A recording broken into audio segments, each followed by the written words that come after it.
This is a question for Bevan Dufty.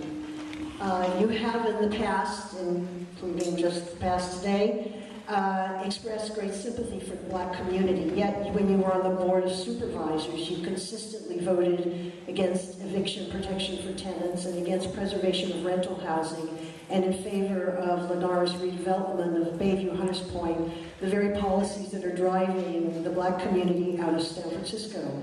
How do you reconcile these positions? Lennar is not going to take one unit of rent control housing. They're building new housing. I think the issue is that there are community benefits agreements associated with that, and are we going to live up to the dream of what that plan is, or is it going to be a disappointment?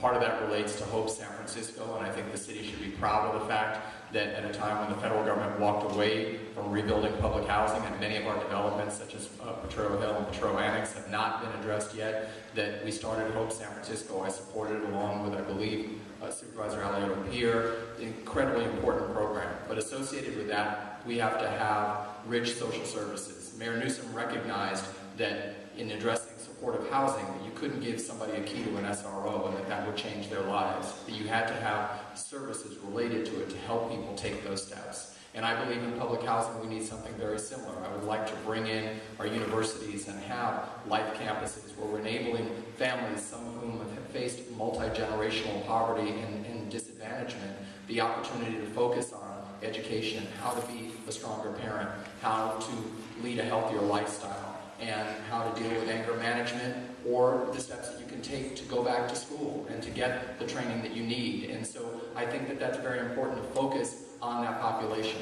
I would say to you, Terry, that I did vote for measures that did penalize people for Ellis Act evictions and make it virtually impossible for them to convert from tenancies in common, because there was a raid on some of the 2-unit buildings, many of them which in my district, where people took advantage of a state tool that we could not change and evicted people as a result to flip those houses. But I do think that there are a lot of people that are in the condominium lottery that formed TICs like I did. I enabled 19-year renters to become owners of their unit, and we've done nothing wrong. We didn't displace anyone that was a renter. And I think the reality is renters need landlords, landlords need renters, and we have to figure ways in which to work together. One of the things that I want to start is a renters academy. A lot of apartment developments won't accept Section 8 vouchers, for example, and that really marginalizes people as to where their choices are to live. What if we recognize that many people who receive a Section 8 voucher maybe have never been renters, and we have an academy where we work with tenants' rights groups and the Small Property Owners Association and the Apartment Association and help people understand their rights and responsibilities. And maybe if you went for 3 weeks to a Renters Academy, maybe more buildings would open themselves up to you, and people who have Section 8 vouchers could live in different parts of town. So I think there are different ways to approach this. Thank you. Herrera, followed by Mr. Bevan. My question is for Joanna Rees. Joanna, we've been in a lot of these debates, and you've heard me talk about my belief that Proposition H, which ensures that we have $60 million of general fund money provided in the school district, which is scheduled to expire in a couple of years. My position that I think we not only need to extend it, that we need to expand it to $90 million to make sure we're helping educate our kids. Number one, do you support that? And number two, here we are in a great school. And you and I have talked a little bit about the community schools model. And what is your belief as to how we could best utilize this asset to support families in the community and neighborhood? Thank you. So yes, I do support extending Prop H and making sure that we not only keep it at the level it's at, but we've got to find lots of innovative ways to bring more resources to our school system. The school district is woefully short of money. And I always say my moment of obligation when I knew I had to run was when I became convinced the only way we will significantly impact public education if the mayor makes it a high-level priority. It's going to take a community effort in order for us to really support our public schools. So I am supportive of what are called community schools, where we bring additional resources on site of the school. A lot of the programs that we fund that support children and families, making sure that social workers and mental health professionals and after-school care are on the side of the schools. And there's been great examples. E.R. Taylor's a school in San Francisco where a private citizen funded something called the Healthy Start program. It's 2 social workers, a mental health professional, a nurse, and after-school care. And that school went from a failing school to a blue ribbon school. It's because kids are coming from some tough situations and we put the entire burden on the teacher. I also think we have an opportunity to engage the business community. Professional development's the first thing that gets cut when we have these budget cutbacks, and there's an opportunity to really get other support for teachers and principals by accessing resources from that community.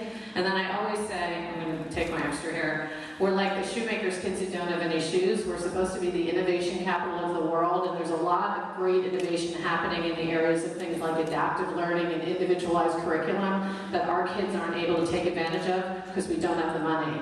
When I talk to private philanthropists about supporting the public school system, they said they're not going to give money directly to the public school because they want to make sure it goes to something specific. But I do think the mayor can lead initiative to pilot a lot of this new innovation in the public schools with private dollars. And then if we can prove that they're successful, then hopefully we can continue to raise more money to expand those types of innovation across the district in order to really serve our kids. We are losing families at a rapid rate, and it really is going to take the leadership of the mayor to make sure that public schools are great and we're serving all in our community, not just we're lucky to get into a specific school.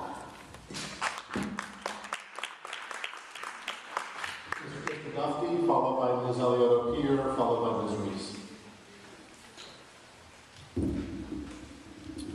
My question's for David Chiu. David, if you look at District 10, the last census showed a tremendous change in the diversity. District 10 is now 21% Latino, 28% Asian and Pacific Islander. And so, what strategies do you believe the city should pursue to strengthen and support families here, given that diversity? Thanks for that question, Bevan. I think that since the last census, the changes we've seen in our city are trends that should bother all of us. We've had thousands of families that have moved out of San Francisco, thousands of tenants who've been evicted, of homeowners who've been foreclosed upon. We've seen almost half of our African-American community out-migrate. And I think if the next mayor does not figure out how to reverse these trends, we are not necessarily heading in a good direction. And I think it needs a holistic, comprehensive strategy to move forward.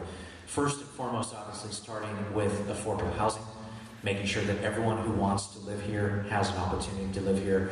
We have to build great schools. I certainly agree with Joanna Rees' comment that our next mayor needs to be an education mayor to get involved in working in partnership with the school system that has not seen really mayors get involved.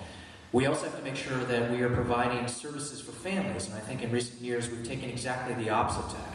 We've been cutting after-school programs, we've been cutting programs for at-risk youth, we've been cutting our services to libraries and to park and direct centers. We have to reverse all of that. And we frankly have to just make a commitment that we are going to change family flight. And we're going to keep and build our African American community. And we're going to make sure that you don't just have to be a person who's wealthy to live in our great city. Thank you.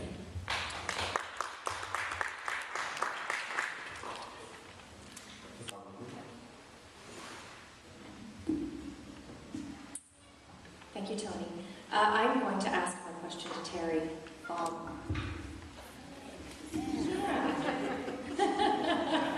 Thought I'd go after another woman on the panel. Yeah. Well, we have, and we will continue to talk a lot about keeping families here. But I think, that the flip side of that is that sometimes we focus, when we say families, on our children.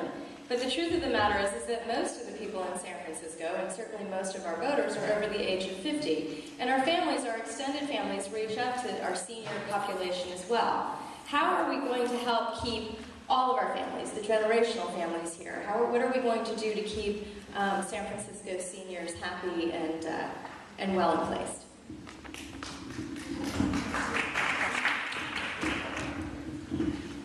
Well, one thing about seniors, when you supply good services to them, they use them all the time very well. This is a community that is very, very easy to reach. And we have wonderful services, and they are being cut back as we speak.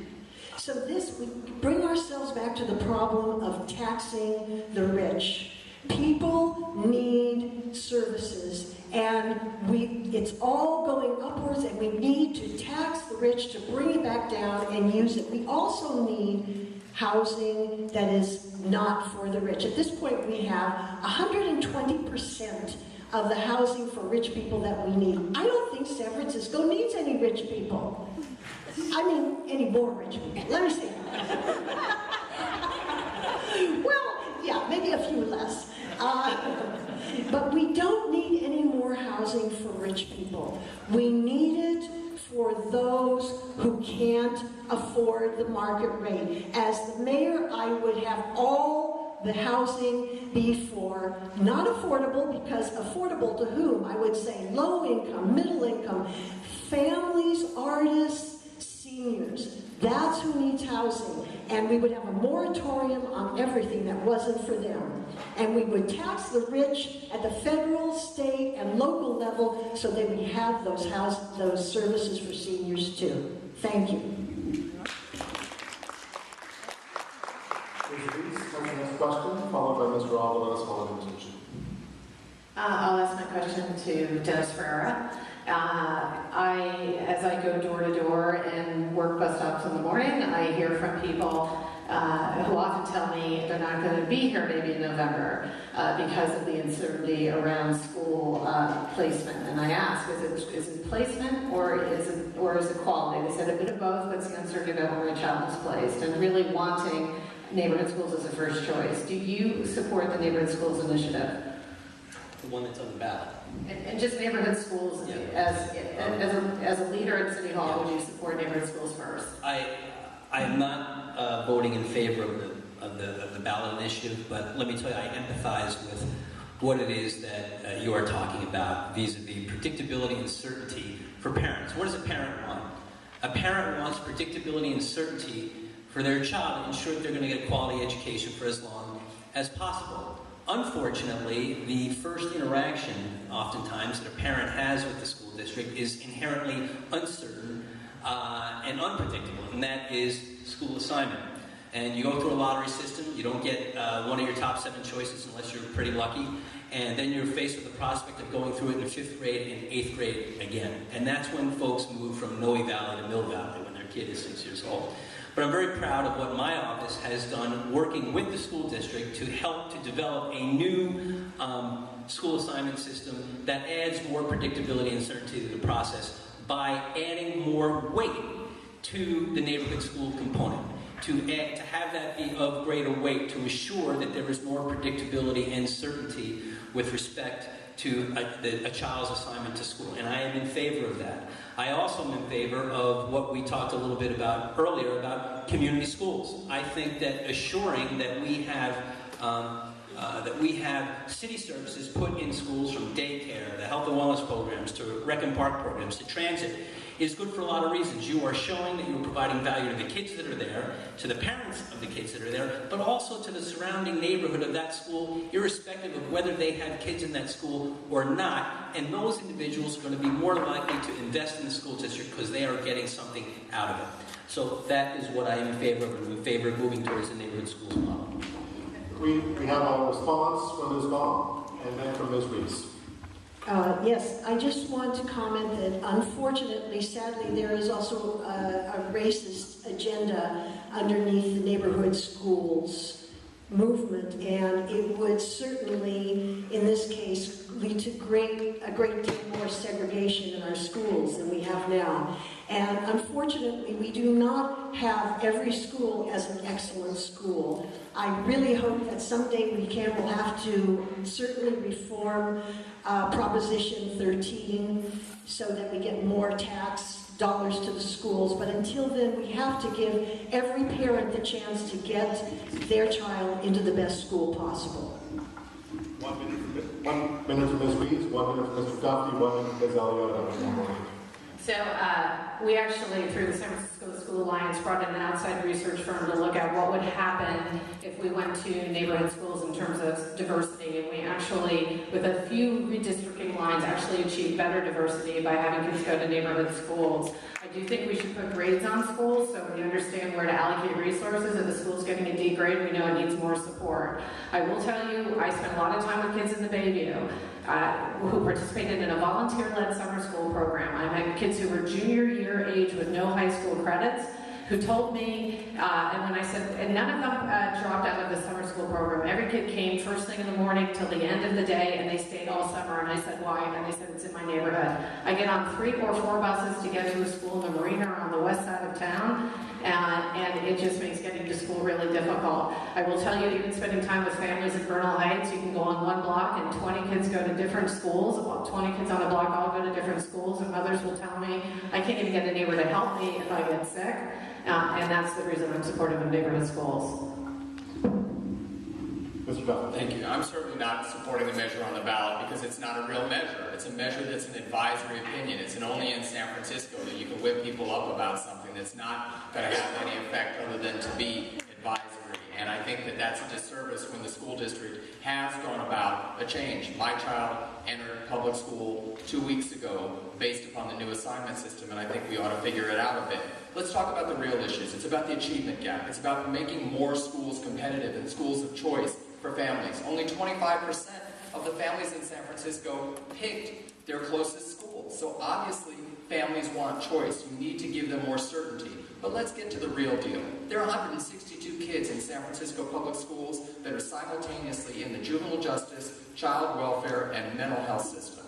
We know those are the kids that are going to be dead in 5 years. We know that the largest problem with truancy starts in elementary school. Mr. Bevan, you've used all your cards. Huh? You've used all your cards. Oh, did I have 3 or 4? You have 3. Oh, okay. Sorry. I had a lot of blue paper in front of me.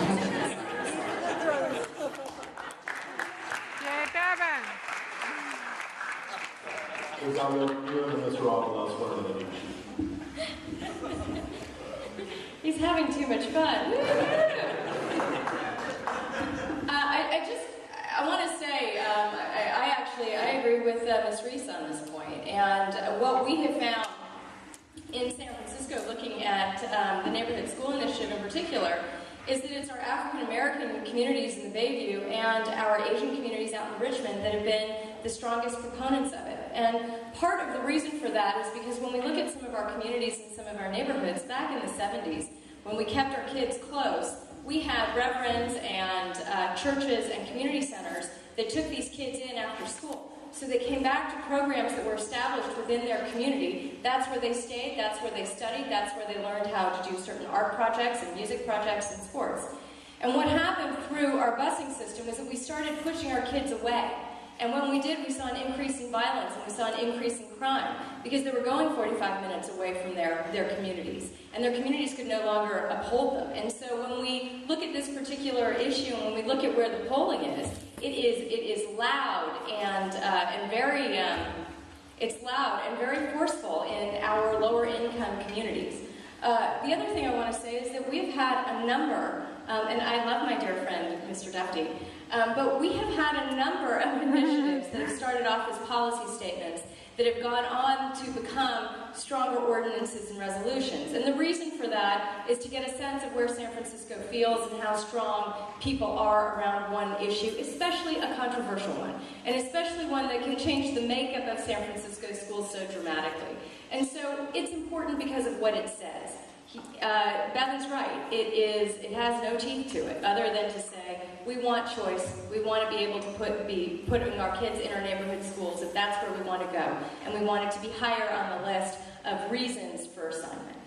And Mr. Avalos.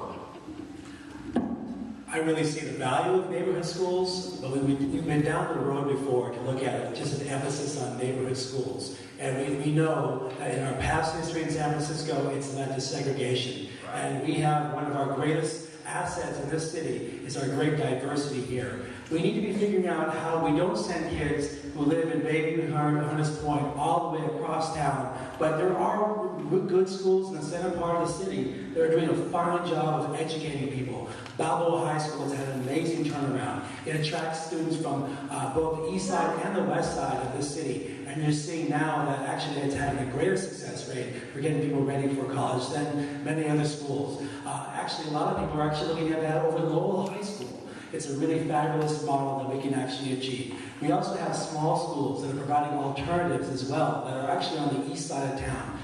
June Jordan School for Equity, which is in the Excelsior District, has been doing a wonderful job, and they're getting 70% of their students, often African-American Latino students, college ready. That is more than any other school. That's what we need to be able to change our education system, is to make them more small and equitable. Thank you. And the next question is from Mr. Avalos and then Mr. Chiu. This is a question for Dennis Herrera, and it's about how we can, what are your ideas about increasing housing to support families, so we can keep families in San Francisco? I have a big concern about how the city is emphasizing luxury housing and not doing enough to really support middle class and working class housing. I think that housing is tied into jobs. And we've been talking about jobs, and I think one key thing that we have to make sure of is to recognize that our last economic boom here in San Francisco is based on speculation. Real estate speculation and financial services speculation. And our next economic boom has to focus on creating economic opportunity for folks at all levels of the socioeconomic scale. But tied into that is housing. And I believe that affordable housing is important. We have to make sure that we are providing housing opportunities at every level of the socioeconomic scale. An affordable housing bond is something that we need to see go on the ballot, get community-wide support, and pass. Workforce housing, providing housing opportunities for folks in medium income, which was discussed several years ago during Mayor Gavin Newsom's administration. We have to focus on that as well. But we also have to make sure that we are looking at protecting our rental stock here, and that's why I'm proud of what my office did to bring down the Lemby Empire when it was taking advantage of tenants here in San Francisco to an inordinate degree and putting people out in the street. So it's a mixture.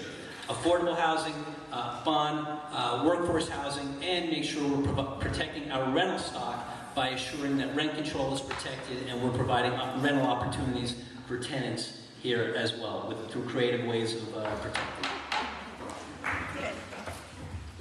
Long sentence at the end. Mr. Chiu, last question in this round. I might lend Dennis one of my blue cards.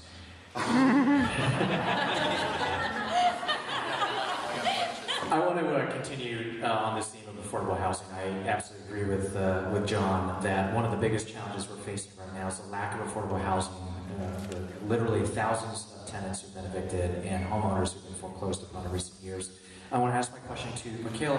I want to thank you for supporting legislation that I had sponsored to increase affordable housing for seniors, for homeless veterans, home ownership opportunities for low-income folks.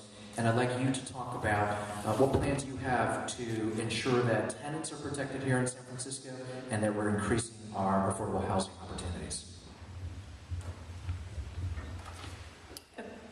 Thank you, Mr. Chiu.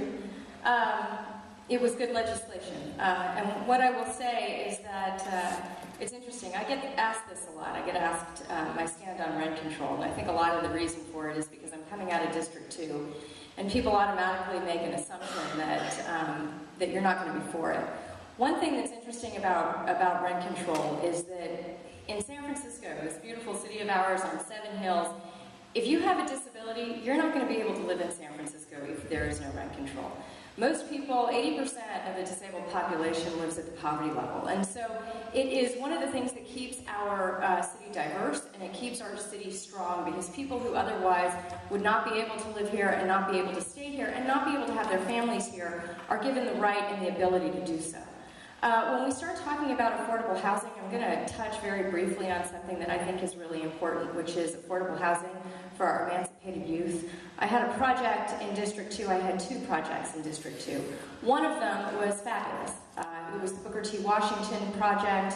I believe, and I'm a little rusty on the numbers, but I think we looked at about 40 units, half of which went to emancipated youth. We had a radio station that's going in, a preschool that's going in, and a lot of the facility around it to help pull together programs and stuff for the kids who are coming out of foster care. We had we had another project in District 2 regarding emancipated youth, only it was an inaccessible project. Do I have any? No? I'll talk about it in my close. Thank you. Mr. Avalos is not going to ask a question in this round, so you've got 90 seconds on a general subject. Great, thank you. I'm one of the families who's raising kids, who's choosing to stay in San Francisco. There's been a discussion about why families are leaving San Francisco. I'd like to flip that discussion. I'd like to talk about why families are staying in San Francisco. What are the assets that we have here in this city that we can build upon to make San Francisco a place that's going to work for families with kids? It's going to be our schools, it's going to be our parks, it's going to be housing.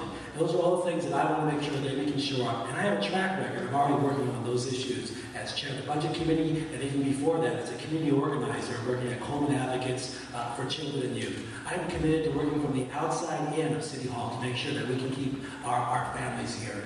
I'm really concerned about our economy overall. Our economy is looking more and more to serve the wealthiest or the most educated, and we're not doing enough to figure out how we can create blue-collar jobs and green-collar jobs for the people who aren't doing so well in our education system. That's something that I am committed to do. We have an incredible asset in our port of San Francisco, and we're actually not building our port for maritime uses. We're looking at our port to be used for office buildings and for temporary things at the America's Cup. I think if we can look at how we can use our port assets to create maritime jobs that will be long-lasting, and we can make San Francisco a haven for ships from around the world to be retrofitted for green technology, we'll be able to make use of our port and create thousands of jobs in San Francisco. This is the kind of thinking we need to have a diverse economy that not just serves the best educated, but all of our people who live in San Francisco.